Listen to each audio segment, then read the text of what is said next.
So welcome to a new Game Stuff episode. And I gotta say this before I begin. It's getting harder and harder to keep my hair down. Really. Because I haven't had a haircut in a month. And I keep trying to wet it down to keep it normal. I'm gonna start having to cut it myself. And I don't know how that's gonna go. But if I don't, my hair is just gonna go kaboom. Really. Every episode I'm like, stay down, stay down. It's okay right now. But it's gonna get out of hand real quick. That's for sure. So anyways, let's get on to the episode here. Some really cool things I picked up over the last couple of months that have arrived. Some of them I've ordered a long time ago that finally showed up. That's the way it always goes over here. We'll start off with some video game music, some vinyls, some really good ones. Now, I mentioned a while ago that I really wanted to pick up the soundtrack, but I thought it was out of print. I thought you couldn't buy it anymore. I was completely wrong. I went to Fan Gamer and picked this up right here. The River City Girls soundtrack for a really amazing game. And there's something I got to talk about here. When I was really sick during Christmas time, I was listening to this soundtrack over and over and over. And it really, I don't know, it really did something for me. It really meant a lot to me. And so that's why I even included one of the tracks in the video where I say I'm back, where I come back after being sick for so long, and really happy to have this. I had the CD of it, now I got the vinyl. I'm going to crack this open and be listening to this for sure. Really great soundtrack, really harkens back to the olden days for me. Reminds me of like 90s anime for some reason. It's really great. Okay, a lot of you are playing this game. A lot of you are enjoying this game. The music is excellent, and this is a really cool thing that I picked up. It is the Final Fantasy VII remake music and the original Final Fantasy VII soundtrack in here as well. So I can't wait to crack this open. It's funny, this arrived and then all of a sudden I find out there's a Final Fantasy remake like box set, and it's like ridiculous. It's like so many vinyls in there, and I'm like, what? That's ridiculous. But I should be okay with this. I think I'm be totally fine with that. I really like the music in Final Fantasy VII, the original and in the remake. I think they did such a great job. I want to talk about some tracks, but I can't because I don't want to ruin anything for anybody who hasn't played it. But put it this way, anybody who enjoyed a lot of the powerful original tracks will really enjoy this right here. This is an interesting one as well. At Christmas time, I was really sick, as I said, and I couldn't get this music out of my mind. It was eternally in my mind. And that was for, I'm going to show it in a second, for Link's Awakening. And I went onto my Twitter and I said, hey, guys, is there a CD box set? Is there a CD box set? And everybody's like, no, there's nothing like that. It's nothing like that. And I was like, and it kind of hit me. I thought maybe CD soundtracks are a thing of the past. I still, collect them. I can still put them in my truck, and I do bring them with me at times. Trust me, I got MP3s of the yin yang, but I just like the physical media. I like having a physical version of it. And this music during Christmas time, I couldn't get it out of my mind. I mean, it was almost haunting me because I was so sick on the couch, and I was like, oh. And that music kept going through my mind, and I was like, oh my God. And then a great thing, they finally released a CD box set of the music. And I want to say this as well. 2019, my favorite soundtrack of the year was Link's Awakening. And here's the box set itself. I'm just going to take the slipcase off here. But here is the box set itself. Really nice stuff. And here's something. It's got the original and the remake.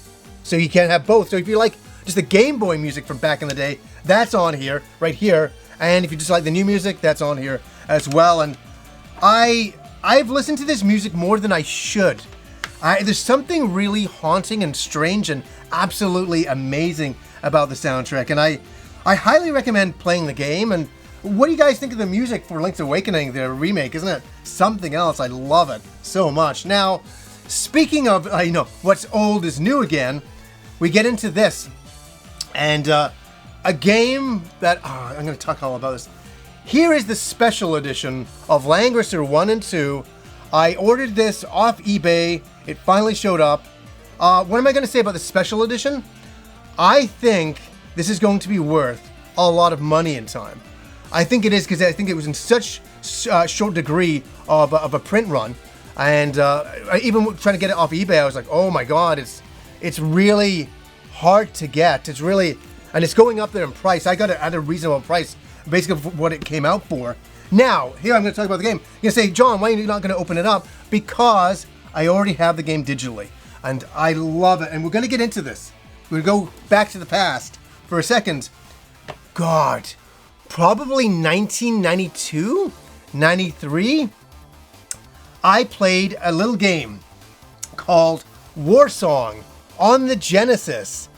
And it's a strategy game, and I absolutely love this game so much. I remember just playing it in high school late on a night when I should be getting up for school the next day, and I got addicted to it. And I kind of got into strategy games from like Military Madness and things like that. So I was like, oh, I like strategy games. I became a fan of them. And then this game was really great. And like, look at the back right there. Really nice stuff. Really nice stuff. So I played it as Warsong back in the day. That's what I thought it was called. And then... I have a friend of mine, the King of Smut 95. He has an anime store. Well, he did have an anime store back in the day. And I would go there, and there was PC Engine games and stuff like that there. And I found out all about the world of Langrisser. Langrisser, this was a big series in Japan. It was called Warsong when they brought it here, but it was called Langrisser in Japan. And I was like, oh, that's so cool. And so the great thing is NIS brought it over here, and they brought over the original artwork. I was so thrilled about that. And what a wonderful game that Warsong was, and Langrisser is. And let me say, it's like one of those games where I didn't even want to review it. I just wanted to play it because it means so much to me. So I've been playing it, and I gotta say, it's a pretty good remake. I really like the music as well. I thought they did such a phenomenal job. And as somebody who is such a sometimes, when they start remaking games from the past, it can be kind of like, they change too much and all that. I think the remake is pretty good. And as I say, for this collection right here, this means so much to me. The artist, oh my God, I have his work on my walls in poster form. I've always been such a fan of the original artwork. It's so wonderful. And I'm so happy that you can pick the original style or the updated style, which I'm not a huge fan of. I'll just come out right away and say that for sure. So Langrisser, wonderful stuff. Okay, I got a little secret package here that I'm gonna bring up, and this is really nice. Let me say that. My friend, and I'm happy to call him a friend, Chris Tang. He is the Sega World Champion, and we met a few years ago down in Arizona, and we hit it off as friends, and we've been, good friends ever since, and it's been really wonderful to know Chris. And when I was really sick, he's like, John, I want to send you something. I'm like, oh no. He's like, please, I want to send you a package to make you feel better.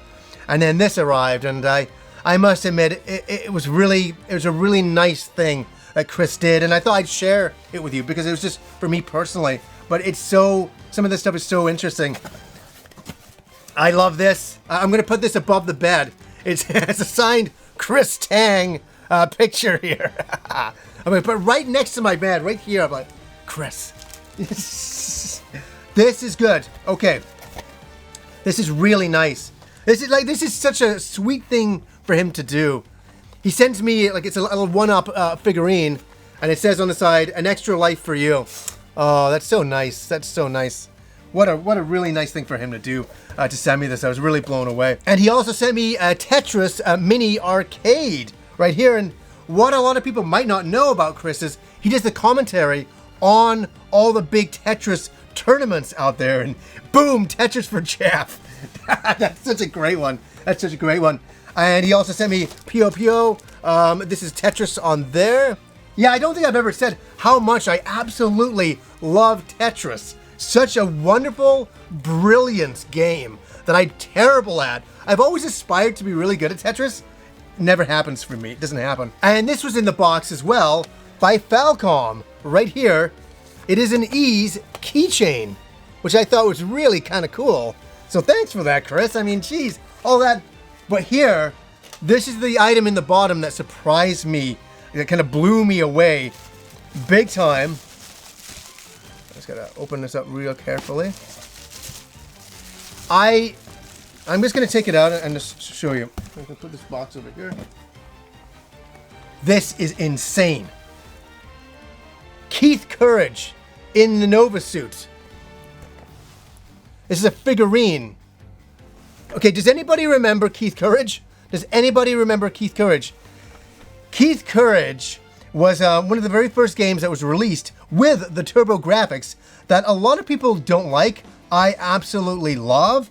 And it's known as Wataru in Japan. And Wataru, I guess it would be more pronounced as. And so this is a figure, and I was like, I had no idea that there was a turbo graphics figure. There isn't. There isn't. This should not exist. This should not exist in any shape or form, but it does because Chris custom made this. This is custom made, and it's made from the Robot Spirits line in Japan. Whoops, I'm holding it completely upside down. There we go. I got this a long time ago from the Japanese show, right? Which is based upon right here. And so Chris custom made his own TurboGrafx version. It's unbelievable that he did this. I mean, Chris is a talented guy in many, many ways. I didn't know he was a toy maker in the box art department. It's incredible. So this is a true treasure for me. It really is. Because I'm a huge TurboGrafx fan, and so I had no idea that I would ever have anything like this. So I want to thank Chris personally. Thank you so much. During Christmas, it was a very, very rough time for me, and this is something that really made me feel a lot better, and it still does to this day. So Chris, I can't thank you enough for this. I mean, this is incredible. This is absolutely amazing. It's incredible. It's incredible. All right. Yeah, it's incredible. Okay, I picked this up about 3 months ago, and it's been on the shelf. It's even, I think it's even like 4 months ago. I think I picked this up in like November time. Because there's this little store that I go to. It's called Willow Video Games in Langley, and they have a lot of really great used games for super cheap. Anybody who's like from out of town that comes into Vancouver, and I've ever taken them to this store, they're like, I can't believe these prices. I can't believe these prices, and everybody always ends up picking stuff up. This is not a plug for Willow Video Games, but it's a good store, and I'm happy it's still there, and I hope it will still be there after all of this stuff that's going on in the world. So, okay, what I picked up is this is a guilty game for me because I've never owned a physical copy of it, which is ridiculous, and because I've always wanted to own a physical copy, and that's for Marvel vs. Capcom: Fate of Two Worlds. Right here. I always wanted to own the physical copy of this because I love the fan service of the game. And the reason why is that because at work at the time, we had this. And so we'd always play it every day. So I never felt the urge to go and get a copy because I'm also not a big Versus fan. I'm not huge into it. I really like the fan service, and I really like all the Capcom stuff they do in the back, with characters from like hidden games and stuff like that. Forgotten games, I should say. So I really like the art style. I really like this quite a bit. And so it's really nice to get this. I don't even know what I paid. It was like, because it was discounted even down. I think I paid not even $15 or something for this. So what a steal of a game. So I can't wait to put this in and play a little bit of it and kind of relive a bit of that magic from the heydays, which is not that long ago. But, this is one of the Versus games that I really did like. Okay, I'm going to mention a movie here real quick. This is a fun one because guess what? The Wizard has come back from Shout Factory. Does anybody remember The Wizard? The Wizard right here. We got Fred Savage going on. A classic 80s video game movie that is absolutely wonderful from so many of our childhoods. And the last version that was released wasn't very good. And people were like, why? But I did a new Game Stuff episode, and I originally bought it. And I said, somebody ruined it for me online because they said, yeah, it looks like they just pushed up the contrast. Yeah, or the sharpen feature on it when they were remastering it, and you cannot unsee it. It looks like it's been too sharpened, and it's really So this is supposedly remastered and looks a lot better. So I am thrilled with that, and it looks like, oh my god, I cannot wait I cannot wait. This is based off a 4K transfer. That's great. Audio commentary with the director. Never before seen deleted scenes. Unbelievable. And then a whole bunch of special features. The Road to California. A look back at the Wizard. Oh, I know what I'm doing. I know what I'm doing tonight. This is definitely on my to-watch list. This is great. And it also, because I pre-ordered that version of it, that was a collector's edition. It comes with a poster. Now, I don't want to sound mean, I don't want to sound funny, but the poster really doesn't do much for me. I have no nostalgia about that. I would have rather had the original poster, but imagine I opened it up and it had the original poster in it. Oh, God. Let's have a look. It's not. Too bad for that. Too bad for that. I was a little bit hopeful, but oh, my God. Okay, you want another surprise? Let's do it. Let's do it. This will make you laugh. This made me laugh. And it also made me very, very confused at first. Oh, I have to get rid of some of the dust here going on. This arrived. Ori and the Will of the Wisps. That beautiful game. It's a beautiful looking game. Haven't played it, but it's a beautiful looking game. This arrived from Xbox Canada for me. And I'm like, what is this? What is this? And I'm like, is it the game? Is it like, it's like... So, I was like, oh my God, I can't wait to open this up. And am I going to open it up wrong? Because I want to open this up right. Oh, no, I am opening up right. I opened it up. Oh, I gotta show that. I kind of ruined it. And I was a little stunned. I was a little confused. This is insane, man. This is just really, really, really weird. Really, really, oh my, I can't even figure this out. What is going on here? It's a Will of the Wisp bodysuit thing here. What is going on? And I started talking to one of my friends, Jay, and he's like, "Oh, whoa, you got one of the hoodies?" And I'm like, "Yeah." So I had to do it. So I put it on, and I don't wear things like this. This is too funny, right? This is like a Christmas story. This is exactly what this reminds me. This is a full one-piece thing. It's all together. This is weird. And so I put it on for a laugh just so I could see. And my friend's trying to bait me. He's like, "Oh yeah, let me see." And I'm like, there's no way, because I'm talking to him on FaceTime. There's no way I'm giving you that. No way at all. Because he just like, click, take a photo of that. No way. And so I was like, this is such a strange item to get. Like, what is this going on with this? So I was like, oh, I got a really good idea. I got a really good idea. So Kim was coming home from work. And so I heard her come in, and I put this on, and I stood over here. And so I'm like, hey. And she's like, hey. And I said, hey, come in here for a second. And I'm standing in this complete onesie thing. This is like, and I'm just standing there. Because I should have filmed it, but it was too weird. It's just too weird. So she came in, and then she's like, this is such a funny story. So she comes in, and she's like, and she just sees me standing there. I said, hey. And I just played it totally straight, like, and she's like, and her eyes are racing. She's like, what is going on? What is this about? What's happening? What's happening? But she's not saying anything. She's keeping calm. She's like, and her eyes are like she can't process what she's seeing, because I just don't do things like this. And so it was so funny. I said, what do you think?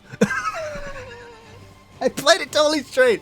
And she's like, what, John, what is going on? Like, she just couldn't wrap her head. I said, and she's like, and I said, I really like this. And she's like, what is going on? And I said, look, it has a tail. And then I started laughing. I said, dude, I said, it arrived from Xbox Canada. I just want to freak you out. And it was the funniest thing in the world to see her reaction.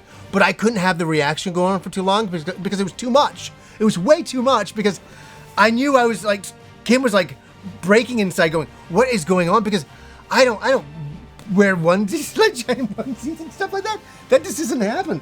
I mean, the things that have been sent to me by some video game companies are off the hook. You know, I got that ghillie suit, which was just unreally crazy. And then this, and I'm telling you, I'm not wearing this to entertain anybody in this channel. That ain't happening. That's for sure. But I tell you, I really felt like Alfie out of A Christmas Story putting that on. It was so silly.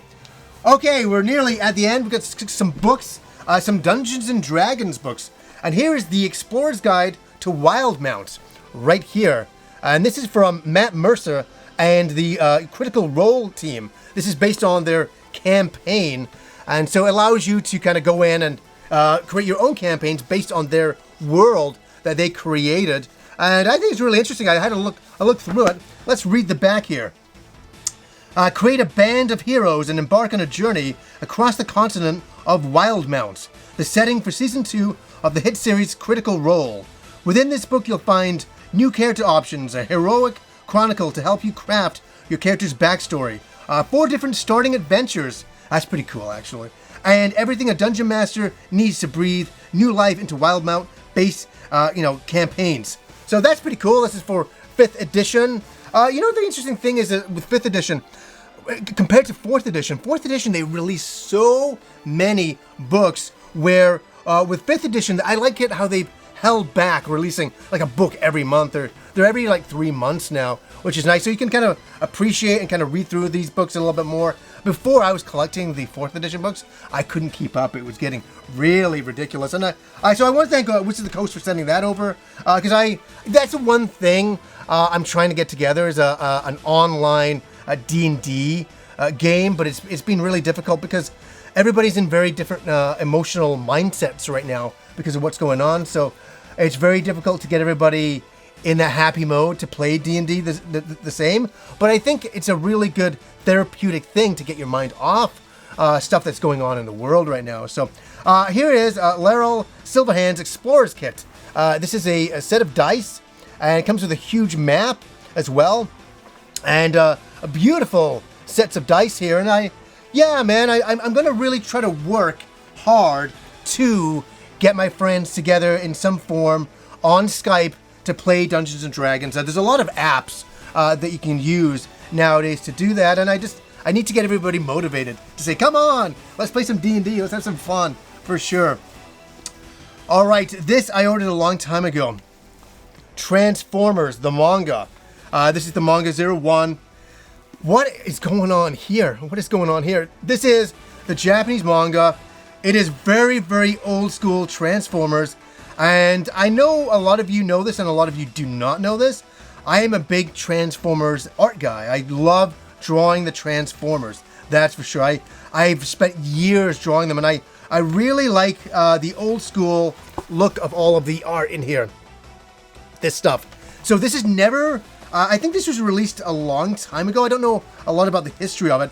I just saw it on Amazon, and I was like... I think it got recommended to me, and I looked at all the artwork, and I'm like, oh my god, this is so for me. This is so for me. I'll read the back here. In this collector's edition, the Autobots and their young friend Kenji must stand tall against the Decepticons in an interplanetary conflict. These classic stories are from the dawn of the Transformers, and this volume includes thrilling tales such as the Great Transformer War and Fight and Super Robot Lifeform Transformers, plus an extensive art gallery. Yes, and the art gallery is right at the front. Oh, very nice stuff. I love the Japanese Transformers. I love the way they draw the Transformers, especially the faces. I think they do such a great job capturing the emotion of the characters. Oh, look at that. That's so cool, man. That's so rad. So good. Yeah, for sure. So happy to have this. I'm going to sit down with a coffee and read through this entire thing. Love me some Golden G1 Transformers love. And we're on to our final book here. And this is a Christmas present. This is a Christmas present that got delayed by the company for like 3 months. So it just showed up, I think nearly 3 weeks ago. And it's one that Kim bought for me at Christmas. And it's the art of Star Wars Rise of Skywalker right here. And I know more than more than anybody, how much Star Wars has fragmented the fan base, and everybody's all over the place. Some people absolutely hate it now. Some people still love it. Some people are confused. I love Star Wars, and I am confused at the same time. I really wish that they had come up with a perfect trilogy and written it all out ahead of time, rather than kind of making it up as they went along. Because that's the problem with Rise of Skywalker, is it's trying to fix and make everything a trilogy where it wasn't a trilogy really to begin with, which is heartbreaking.